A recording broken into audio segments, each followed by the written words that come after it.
So let's see today's lovely recipe of corned beef and corned beef sandwiches. Now first I'm going to prepare this simple allspice powder. So I've taken 4 cloves, half an inch of cinnamon, and I'm going to grate some nutmeg till I get half a teaspoon of nutmeg. So you get a powder like this, or you can use the ready-made nutmeg powder. And I'm going to grind these two in my mortar and pestle to a fine powder which looks like this. I'm going to mix the 3 powders together, and that's our allspice powder. And we're also going to use 1 teaspoon of pepper powder. Now I've taken 2 slices of bread, soaked it in water for about a minute, and then squeezed out all the water. Next, I'm going to take 125 grams of bacon. Now I'm using chicken bacon. You can use the pork bacon, and I'm going to grind it to a mince like this. We're also going to be using 1 egg and 250 grams of mince. You can use beef mince, mutton mince. I'm using chicken mince. Now to a large mixing bowl, I'm going to add this mince or keema. Next, I'm going to add the bacon mince. Next goes in the soaked bread. That is the bread from which we soaked it and drained out all the water or squeezed out all the water. Next, I'm going to just beat the egg lightly and add it.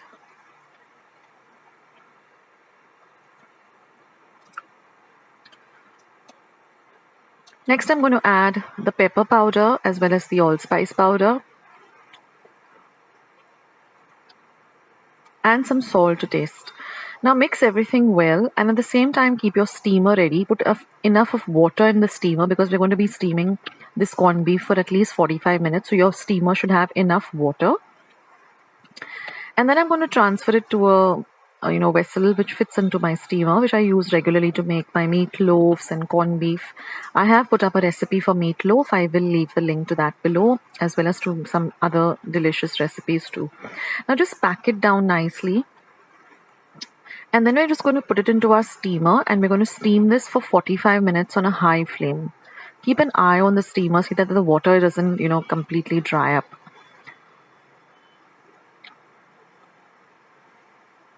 So steam it well for 45 minutes. Put a timer on your watch or on your phone.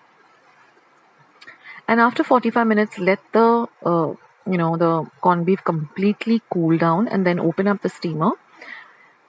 And you can see that it's still hot and bubbly. And insert a knife. The knife should come out clean. That shows you that the corned beef is ready. So now let the corned beef completely cool for at least an hour. After that, we're just going to put it into our mixer jar, and we're going to grind this to a fine paste. Now I remember my mom used to make these lovely corned beef sandwiches and give them to me, in my school lunch or whenever, and it was really, really delicious. And just grind it to a fine paste like this, and your corned beef is ready. So just transfer this to an airtight container, and you can keep it in your refrigerator. And now it's time to make some lovely corned beef sandwiches. So I've taken some bread, and I'm just going to cut off the edges. You can keep the edges if you like. So using a serrated knife, I'm just going to cut off the edges or the sides of the bread. I'm going to apply some butter, very little butter. Or if you like a generous amount, you can. See that the butter is evenly spread all over. And then we're going to, add a very, very generous amount of the corned beef. And see that it goes to all the sides of the bread. Don't leave anything. You shouldn't see any white. It should just be completely corned beef. Believe me, guys, these sandwiches are so, so delicious.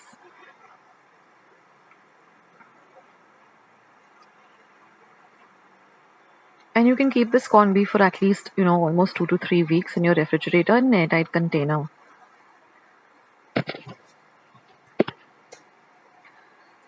And once you've done that, you can just, add the other slice, buttered slice, keep it aside, and do the same with the other slice of bread. And then all you have to do is just cut it up into, whatever sizes you like, or just keep them whole like this. I like to make mini sandwiches. They look pretty, and, They look nice, and I like it that way. I like the mini sandwiches. I've also put up other sandwich recipes like coriander and coconut uh, chutney sandwiches. I put up the rainbow sandwiches. So I'll leave all the links in the description box below. You can go there and just click on it. It will take you directly to the recipe. So I hope you enjoyed today's recipe. I hope you give it a try. I'll catch you in the next video sooner than you think. This is Akshata signing off. Take care, guys. Bye.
So let's see today's dal recipe. Now here I've taken 1 cup of cooked dal. I'll explain to you how I cook the dal. Then I have 1 medium onion chopped fine, 1 medium tomato chopped fine. This is about 1/4 cup of fresh coriander leaves chopped fine, 2 light green chilies chopped fine.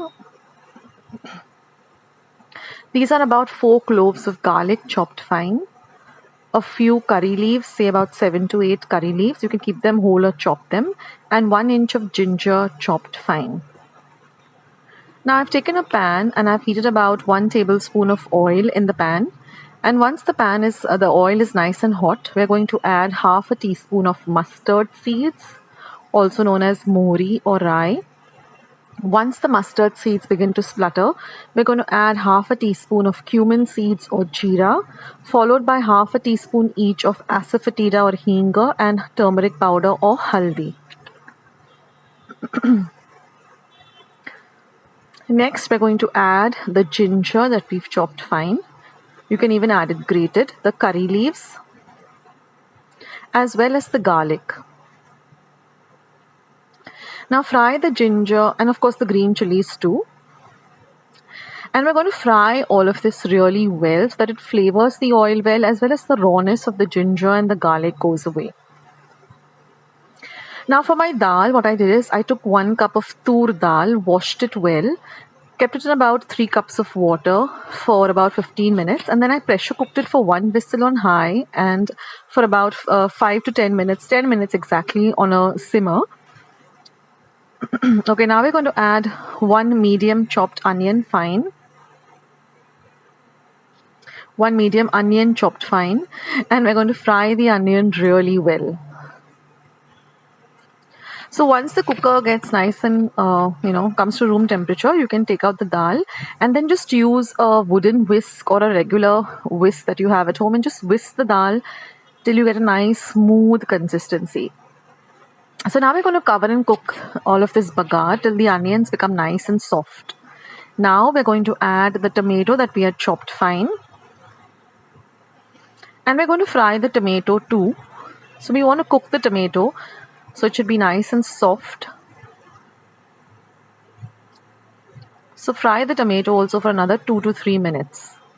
So once you whisk the cooked dal, you should get a very smooth consistency like I showed you in the beginning of the video. That is the consistency we're looking for. Now I'm going to add half of the coriander leaves that we chopped fine.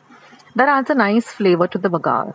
Now mix everything really well and now cover and cook this for about 2 minutes till the tomatoes become nice and soft, so that when you press them down with your spatula, they immediately, become a kind of a paste. They should not be very firm, they should be nice and soft and mushy.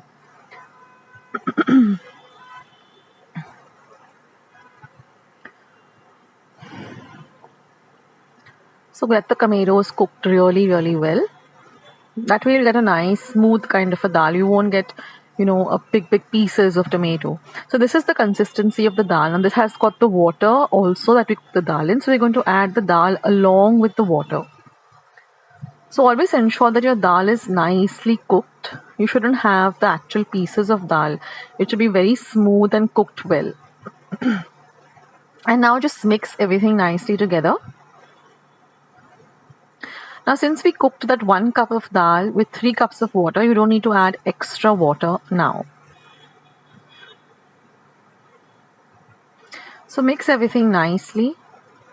Stir it on a low to medium flame. Now we're just going to add half a teaspoon of red chili powder. Mix in the chili powder well. And now we're going to add some salt to taste.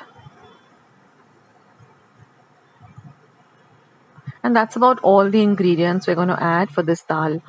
This is a very simple and light dal, and it goes really well with some rice and some side dish like any vegetable or any non-veg dish also. Or you can just have this plain dal, rice, some mango pickle and some papad and some salad. So just cook the dal for another 5 to 10 minutes and then garnish it with the remaining fresh coriander that we chopped up fine. And that's it, guys. Your dal gets ready very fast, very quickly, because we've already pre-cooked the dal in the pressure cooker. So you don't need to cook this dal for a very long time. So I'm just going to cover and cook it for another 5 minutes. And that's it. And your lovely dal, your simple dal is all ready to enjoy. So do try out this recipe and do let me know in the comment section as to how you liked this dal. I'll catch you in my next video, guys. Take care. Bye.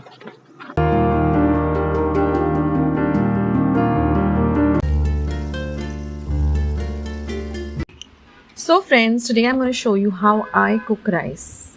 So here I've taken 1.5 cup of kolam rice. Now we use this good quality kolam for everyday cooking. So I've taken about 1.5 cup of rice. This should suffice about 2 people if you eat a lot of it, otherwise 4 people if you just have a little rice.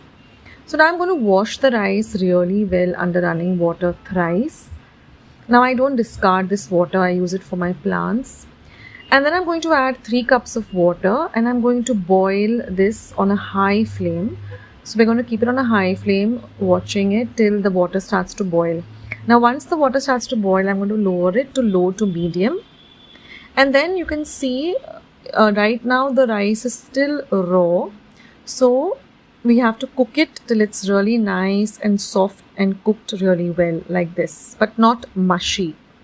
So once this is done, just I have a sieve here, I have a lid and a kitchen napkin. So I'm just going to invert the thing like this. I'm just going to drain out all the water first, and then I'm just going to let it rest on this sieve for about 10 minutes till all the water comes out. Now you can have the water, some people do drink the water by adding a little bit of salt. And then our rice is all ready.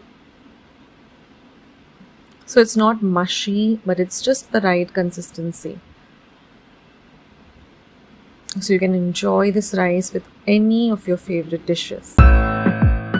Prawns dangar or cutlets. So here I've taken about 20 to 25 small prawns, devein them and wash them really well. Now I'm going to add 1 small onion that I've chopped fine, 1 green chili that I've chopped fine. And we're just going to mix all these 3 ingredients really well. Now if you're using little larger prawns, you can cut them up into halves. Now I'm going to add 2 teaspoons of ginger garlic paste. I'm going to add some salt to taste. Half a teaspoon of turmeric powder or haldi powder. Half a teaspoon of red chili powder and 1/4 teaspoon of garam masala. 2 tablespoons of rice flour and 2 teaspoons of tamarind juice. So I've taken a small bowl of tamarind and soaked it in some warm water for 15 minutes and then I extracted the pulp. Alternatively, you can also use 2 teaspoons of lemon juice. I'm going to add some coriander, about half a cup of fresh coriander chopped fine. And now I'm just going to mix everything really nicely.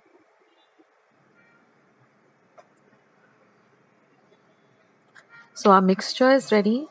Now I've taken some fine semolina or suji or rava. I'm going to form these into small flat cutlets, and I'm going to coat them with this fine semolina. Now another alternative, you can also use breadcrumbs instead of semolina.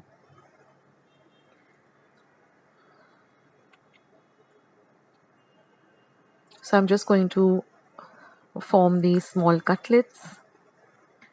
Now if you want a very fine mixture, you can also grind this mixture in your mixer. But I like it this way. The traditional way of making this dangar is where you keep the small prawns whole and then add all of this. It really tastes very, very nice. And so now all our cutlets are formed. Now all we have to do is just shallow fry them in some oil. So I've taken about 2 to 3 tablespoons of oil in a large pan. And I'm just going to place these cutlets and fry them on both sides till they're nice and golden brown on a low to medium flame. There you can hear the lovely oil sizzling and the cutlets frying. These are really, really tasty, and these go so well with some rice, some sorak or some fish curry. They're really, really delicious. And once they're done on one side, just change it on to the other side till the other side is also nice and golden brown in color.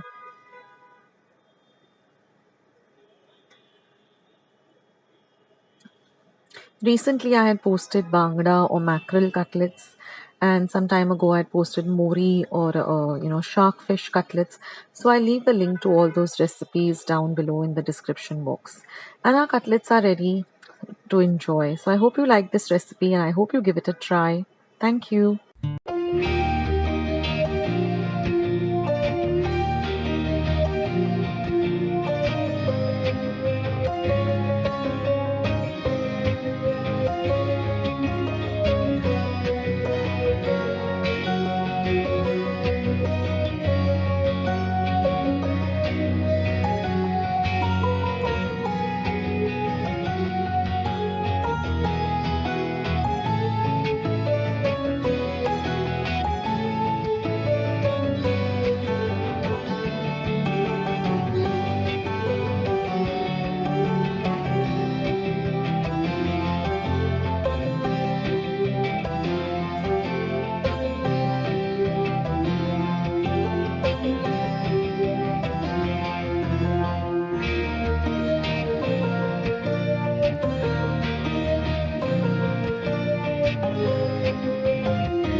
canapes recipe.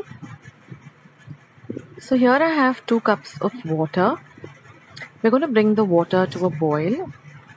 And here I've cut up one small potato, peeled it and cut it up into cubes. And this is 1 carrot. I've peeled the carrot and cut it into cubes. Now once the water starts to boil, I'm going to add the carrots and the potato, and we're just going to parboil it. That is just when it's just cooked. We don't want the potatoes to be overcooked, but just rightly cooked, so it still has a crunch. So now I'm going to add the cooked potatoes and carrots to a bowl. Next, I'm going to add 1 small capsicum that I've cut into very small cubes. Next goes in 1 small tomato. I've removed the pulp of the tomato and I've cut it up into small cubes. Next goes in 1 cubed cucumber. Now mix all of these ingredients well together. You could add French beans, corn, the choice is yours. Now I'm going to add 1 teaspoon of pepper powder and some salt to taste. Mix everything really well together so that the salt and the pepper coats all of the other ingredients. Now I'm going to add 3 teaspoons of veg mayonnaise without any flavor in it. And mix all of this well together. Now you could add the garlic mayonnaise or the other flavored ones if you like, but I prefer it to have the plain flavor without any other extra flavoring. That really, it really tastes nice without all the other extra flavoring. But the choice is yours, of course, and whatever you have at hand you can use. So now mix all of this together well. So our filling is ready. Now I will leave a link to how to prepare pure veg canapes at home. I'll leave the recipe link down in the description box as well as the comment section. So I've already prepared the canapes in advance, and now all you have to do is just fill them with this filling. And one tip I like to give you here is keep the filling in the refrigerator, and when you're ready to serve, only then put the filling into the canapes. The filling should be nice and chill. And that's it, guys. Your canapes are all ready. It's a lovely snack or a starter, or just when you're hungry and want to have something light. So I hope you liked today's short and sweet recipe. Don't forget to check out how to make homemade canapes which are pure veg at home. And give this recipe a try. And I'll catch you in my next video. As soon as anything, this is Akshata signing off. Bye.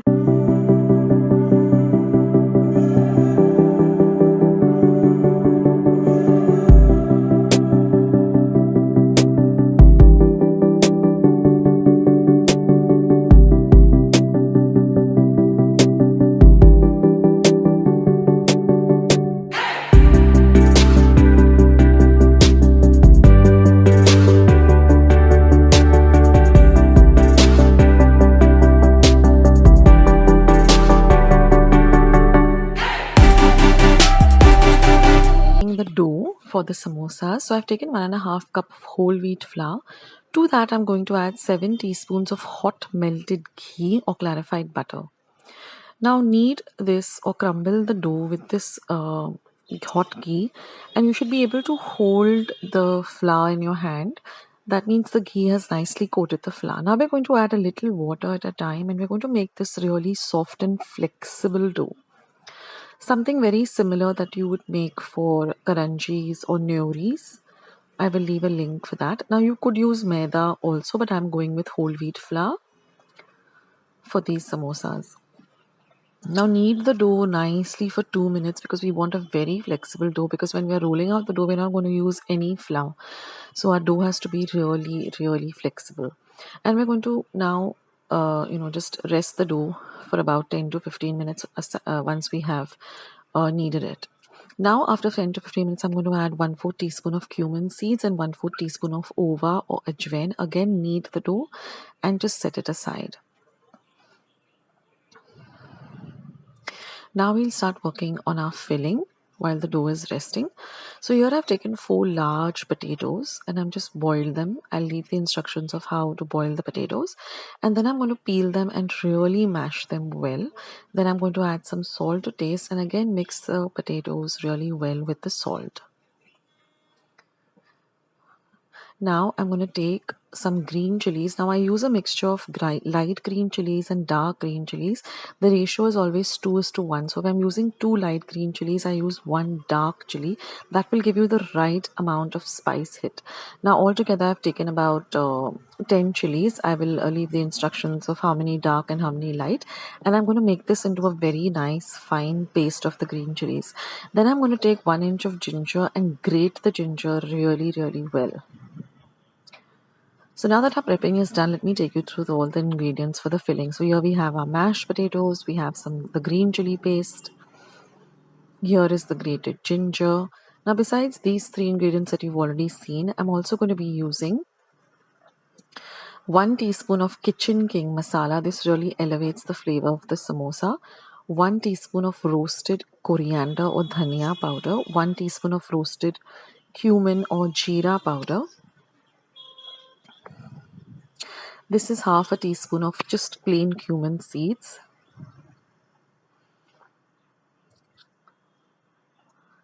1 teaspoon of pepper powder. Half a teaspoon of ova. Half a teaspoon of fennel seeds or sauf as we call them. And I'm also going to be using manukas, which are these dark dried grapes. They just add a lovely punch to this samosa filling. Now I'm just going to add the mashed potatoes to a large mixing bowl. Now here in a small kadai, I've added 1 teaspoon of oil or cudler. Once the oil is hot, I'm going to add the cumin seeds, the green chili paste, as well as the ova. And we're going to fry this really well till the green chilies have really fried well and you get the lovely aroma of the green chilies, the ova and the cumin. So say for about half a minute, fry them really well. And now I'm going to add this to my mashed potatoes. So just flatten out the mashed potatoes and add this lovely mixture that we've just fried to the mashed potatoes. Now I'm also going to use these white peas that I've just boiled and set aside. That's completely optional, but it really adds, nice kind of body to the samosa. Now I'm going to add all the ingredients that I mentioned, all the dry powders, grated ginger. So I'm going to be adding all of that. And you can add it to taste also. So once you've added all the powders like the measurements that I have given you, if you find that you need a little bit more of pepper or a little bit more of cumin, you can always add according to your taste. But guys, this tastes just like the samosas that you get outside in restaurants. It's so flavorsome and so delicious. Even the Kitchen King masala just adds a different taste to it. Now these dried manukas is optional, but guys, believe me, it really adds a little bit of sweetness that is needed for this filling. And the vatanas, as you call them, white vatanas, also just boil them for about 15 minutes in water. Don't pressure cook them because then they become very mushy. Soak them for about 20 minutes and then boil them for about 20 minutes. And then of course add the salt as per your taste. And that's our filling. It's all ready. So don't add any coriander, any dhania. It will change the entire taste. Just keep it like this. Only adjust the salt and all the other ingredients to your taste. Mash it up all well. Mix everything nicely together so the potatoes get nicely coated. Now we're going to make small balls, lime-sized balls of the dough. And we're going to roll them like this into an elongated kind of a shape. We don't want a round chapati shape, but a round, like a lotus pad kind of a lotus leaf rather kind of a shape, a long shape like this. This is the perfect one. We're going to cut it in the middle. Now we're going to coat the edges with a little bit of water. Fold it like this. Put water so that it gets bound well. Then just take it into the palm of your hand like a cup like this. And just add about a teaspoon or 2 teaspoons. Don't overfill it or don't underfill it. just till the brim, leaving a little space. Then again apply a little bit of water and seal the edges. Now it's very important to seal the edges just like we do with karanjis or nyoris.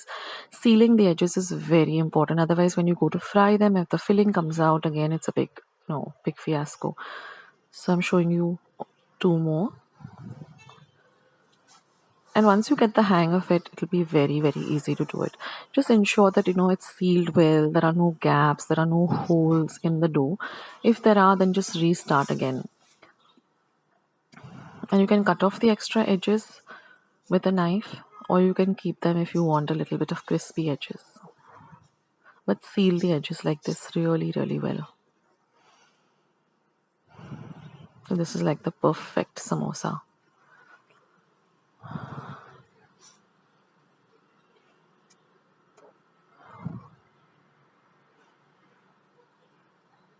So you can make all of these samosas and keep them aside. You can even store them in a airtight container for a day or two. Don't keep them longer for a day or two in the refrigerator. And whenever hunger strikes, you can just deep fry them.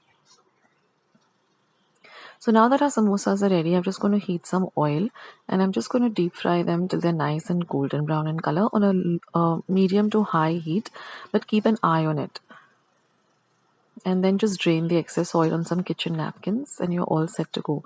Now I'll be serving this with a special chutney. I will be sharing that chutney recipe very soon, but it's this typical chutneys that you get with the Punjabi samosas and like real good restaurants.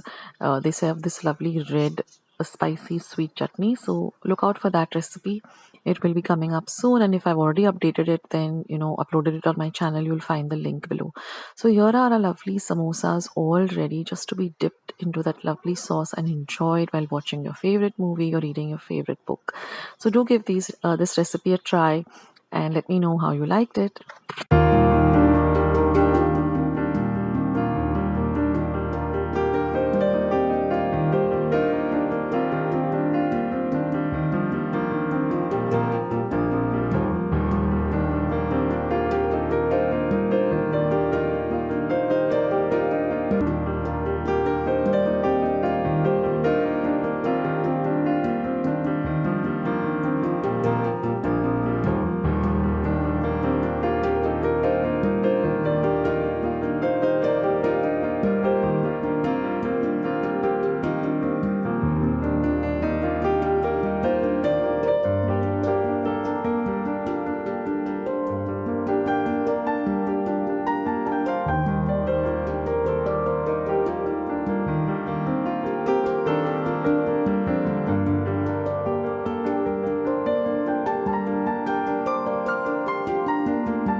So let's see today's delicious prawns rice recipe. Now here I have pre-cooked 1 cup of rice. I will leave the instructions in the description box as to how I made that. You don't have to completely cook the rice. They have to be just about done. And then you're going to drain all the excess water like this by keeping it over a colander. And then you'll get this lovely rice where the grains are separate and they're not mushed up. Now I'm going to be deveining and washing the prawns. So 1 cup of prawns I'm going to be using for this prawn rice. So, devein it very well, wash it very well and set it aside like this. Then I'm going to sprinkle about half a teaspoon of red chili powder. Here the prawns are nice and dry. So after you wash them, just put them on a kitchen napkin and just wipe them completely dry. Now I'm going to add 1 teaspoon of Malwani masala, or you get fish masala. This is ready-made. Just sprinkle that over the prawns. Next, I'm going to sprinkle some salt to taste and about half a teaspoon of haldi powder or turmeric powder. And then I'm also going to sprinkle about 1 teaspoon of rice flour and set this aside. First mix everything very well, and then we're going to set this aside for 15 minutes to marinate, 15 to 20 minutes to marinate. And after that, you're just going to heat about a tablespoon of oil in a pan and just fry these prawns really, really well till they are nice and golden brown. So they should look like this once they're really done.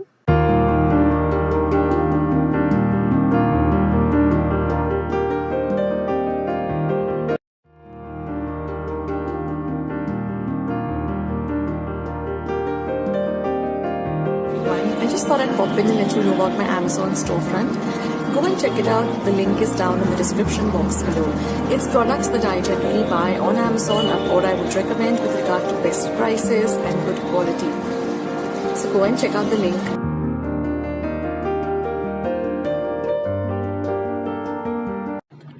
And the prawns should really fry very well like this. And then I'm just going to put the heat off and just garnish it with some fresh coriander. So this is the prawns part of it, which is ready. So just mix all of that really well and just set it aside.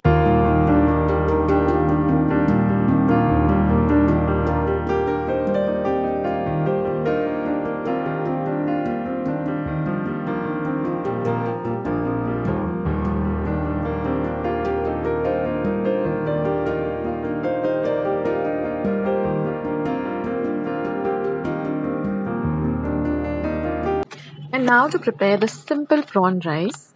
In a large pan, I'm going to heat about 1 tablespoon of oil. Once the oil is hot, I'm going to add half a teaspoon of cumin seeds or jeera and 1 tablespoon of ginger garlic paste. Then I'm going to add this rice that we prepared and mix everything really well. Then I'm going to add about 1 tablespoon of kokum or amsul juice. All I did is I took 3 to 4 kokums and soaked them in about 4 tablespoons of water. And once I extracted the juice, I added that. Then I'm going to add half a teaspoon of pepper powder and mix everything really, really well. And then all you have to do is, this is the rice, you just add the prawns to it, mix it really well, and your simple prawn rice is all ready. This is really very easy to prepare, gets ready also very quickly, and it's super delicious. So do give this a try. And I also have another prawn recipe, delicious recipe of moong dal halwa, which is made out of jaggery, and it gets ready also in no time. So here I've taken 1 cup of yellow moong dal, washed it thrice under water, and I'm going to soak it for about 2 hours in about 3 cups of water. Now after 2 hours, you're going to drain all the water out and you're going to grind this to a very smooth paste.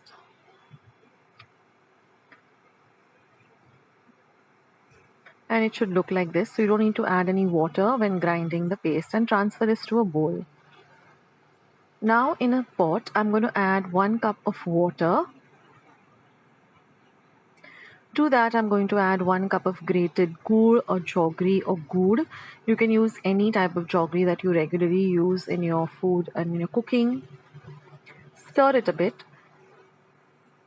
And then we're going to cook this on a low to medium flame till the jaggery or the gur completely dissolves.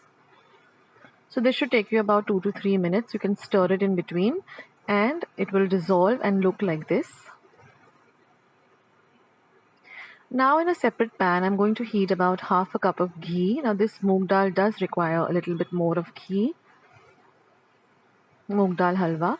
And now I'm going to add 1 tablespoon of semolina or rava. I like using the fine rava, but you can even use whatever rava you have, the thick or the medium. And I'm also going to add 1 tablespoon of besan or chickpea flour. Just stir the two together in the ghee. See that your ghee is nice and hot on a low to medium flame. And now we're going to grind this moong dal paste. We're going to add the moong dal paste rather. And I'm going to stir all the 3 ingredients really well for at least 2 to 3 minutes.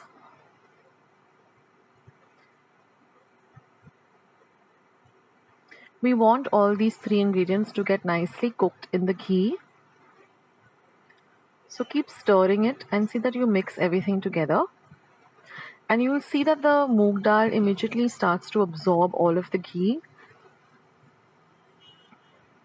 Now I'm going to add 1 teaspoon of cardamom or elaichi powder. So I've taken 3 cardamom pods and I've made a powder in my mortar and pestle. So ensure that you fry this in the ghee for 2 to 3 minutes.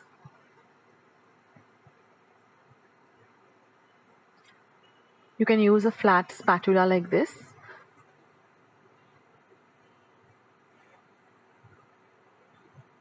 And now I'm going to strain this jaggery syrup that we prepared and add it to this fried mixture and keep stirring it. And you will see that the consistency will immediately change from a lumpy consistency to a very, very smooth consistency, almost like a sheera. And keep on stirring it for another 2 to 3 minutes till it starts leaving the sides of the pan, and then add some dry fruits and just cook it for another 2 to 3 minutes. And that's it, guys. Your lovely moong dal halwa is all ready and it's super delicious. So do try out this recipe and let me know how you like this recipe. Thank you so much for joining me today. I'll catch you in my next video. This is Akshata signing off. Bye.